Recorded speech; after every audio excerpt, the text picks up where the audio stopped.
This is 7 National News, and in our top story, in his capacity as the ruler of Abu Dhabi, the UAE President, His Highness Sheikh Khalifa bin Zayed Al Nahyan, has issued an Emery decree restructuring the board of directors of the Abu Dhabi Retirement Pensions and Benefits Fund.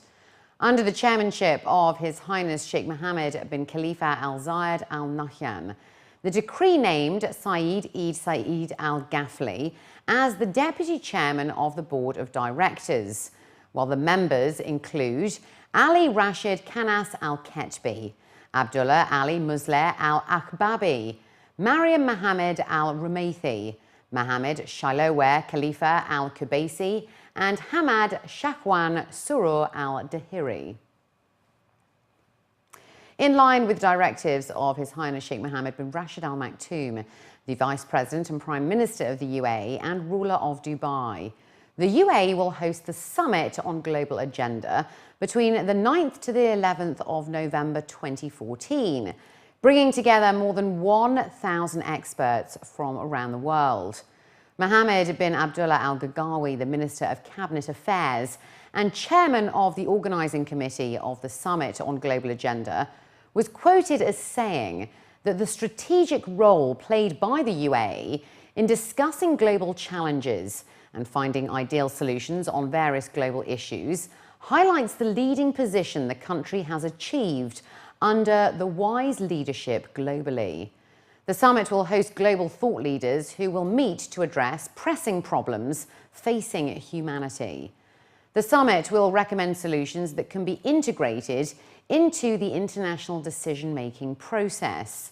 The summit will also present excellent opportunities for leading UAE innovators and thinkers to engage with their counterparts from all over the world, and the outcome of the meeting forms the basis of the annual World Economic Forum that's to be held in Davos 2015. 5 UAE citizens are among 16 semi-finalists in the National Competition of UAE Drones for Good Award that was launched by His Highness Sheikh Mohammed bin Rashid Al Maktoum, the UAE Vice President, Prime Minister and ruler of Dubai, during the second government summit last February. The award has received wide participation in the national competition, with more than 300 entries, out of which 16 have qualified to compete in the semi-final stage of the 1 million dirham award. The entries underwent a selection process that focused on innovation, value addition, low cost and efficiency as the main conditions. The largest number of qualifying entries came from UAE citizens, with 5 projects entering the semi-final stage. The projects offer innovative solutions in the provision of services, especially in areas such as health, rescue, traffic management, tourism and agriculture. They have also come up with practical solutions to address environmental issues such as desertification and water shortage by providing adequate images and data. New ideas include the mapping of buildings and a fully automated paid parking system.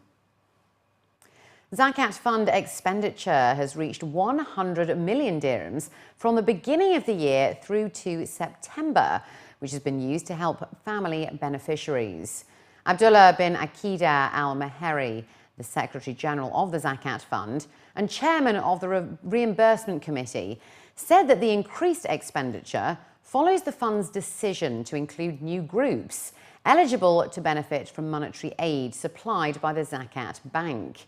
He revealed that the organisation has so far held 64 meetings, during which a clear criteria was followed in order to select underprivileged families and other groups in need to profit from any of the 17 projects run by the fund.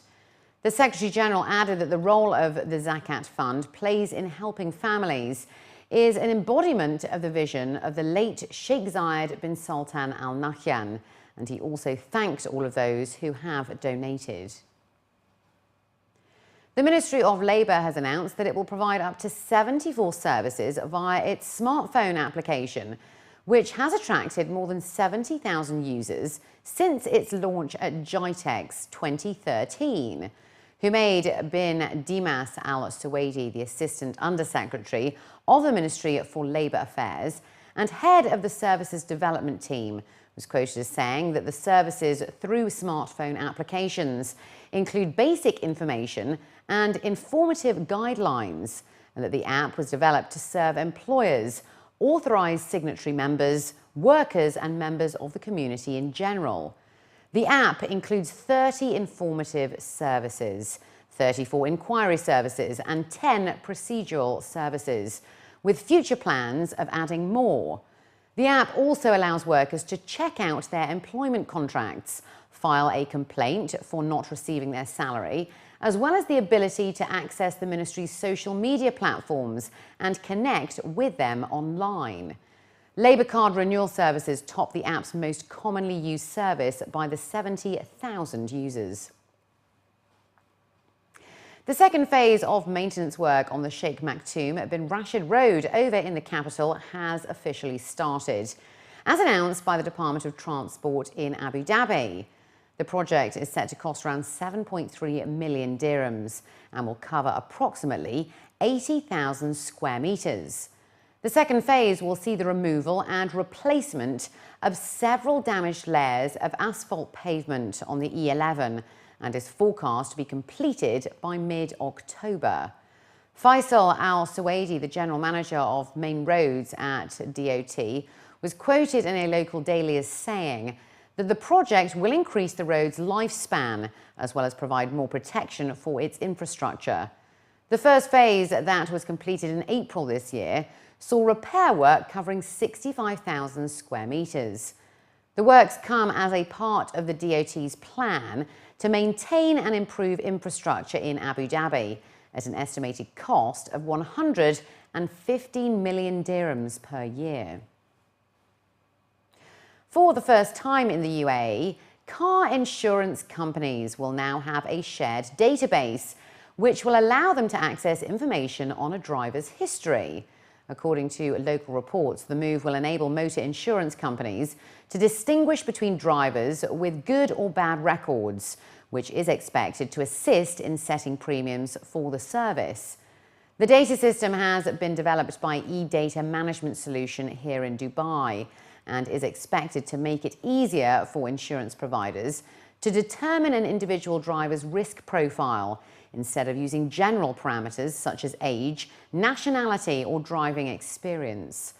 A shared database for insurance companies is a common practice around the world, and at present, around 20 insurance providers in Dubai have agreed to share their data.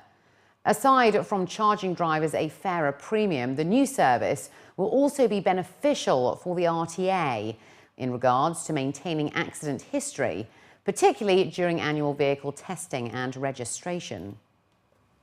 And finally, looking to other news now, the Etihad Modern Art Gallery over in the capital is selling a prehistoric Tyrannosaurus Rex skeleton with a starting price of around 10 million US dollars.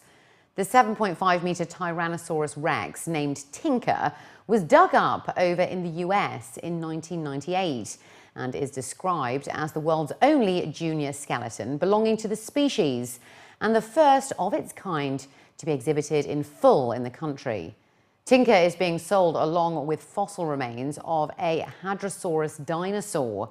The pair are rumoured to sell for around 14 million US dollars, according to reports, and will be on display until January 2015. Shahdad Janbani, the chief executive of Etihad Modern Art Gallery, was quoted as saying that they are trying not to separate them as they've been together for 65 million years and no other museum has too.